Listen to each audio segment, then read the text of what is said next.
It wasn't listed on the site. It didn't appear on maps. But room 313 had a door, a peephole, and a brass number plate, and it locked from the outside. Over 60% of historic hotels have at least one room that's sealed off. No bookings, no maintenance, no explanation. Room 313 is one of them. Why would a hotel brick off a room and erase it from the floor plan? Yet staff still reports seeing lights from inside. We found out what's behind the forbidden door, and the truth is worse than rumor.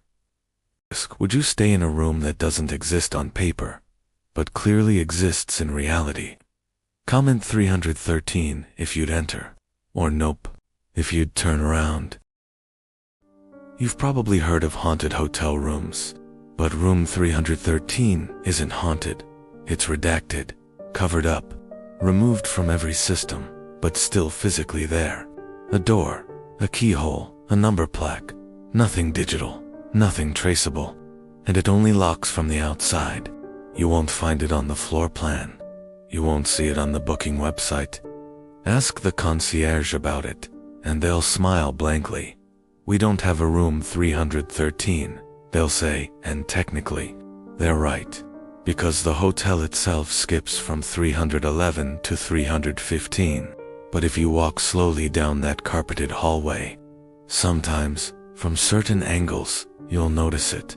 A brass doorplate, slightly tarnished, a door that doesn't belong, a shadow in the peephole, even when no one's inside. It's always shut, always silent. But former employees say different. Don't touch that room. Don't talk about it, ever. That's what a former cleaner said she was told on her first day. She thought it was a joke, until the night she saw a room service tray placed neatly on the floor outside room 313, covered, steaming. No one claimed it. She asked who ordered food to a room that didn't exist. Nobody answered. But that night, she found her cleaning cart tipped over and wet footprints leading away from it.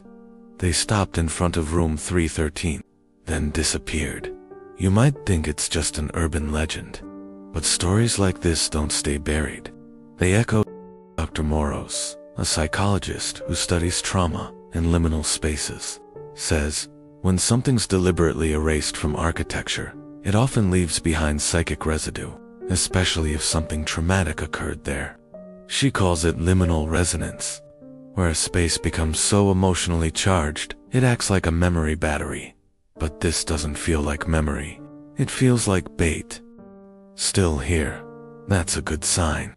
Or maybe a bad one. Either way, you're the kind of person who doesn't just shut the door when it creaks, you open it wider. So if you haven't yet, hit subscribe to WhisperMorrow and drop a 313 in the comments if you'd dare spend one night behind that door. The real story's just starting. Let's talk about Tom, a traveling salesman who checked in during a thunderstorm in 2015. The power was out. The receptionist was flustered. They handed him a key without realizing what they'd done. He walked to the end of the hallway. Room 313. He paused. Thought it was weird, but figured it was just an old building quirk. When he stepped inside, no bed, no lights, just a ceiling mirror and an old wheelchair facing the corner. There was a cassette player on the floor, clicking, but it was empty.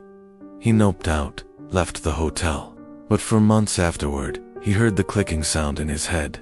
Every time it rained, records eventually confirmed that the building was once a sanitarium.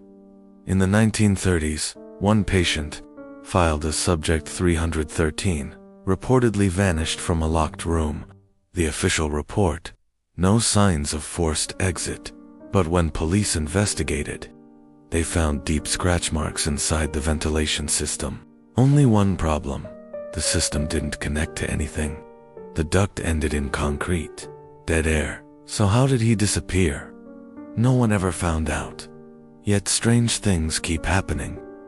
Room keys disappear, then reappear in the lobby drawer. Guests complain about light under the door where no room should exist. One night, clerk reported, Seeing a wheelchair silhouette through the frosted glass of a utility door.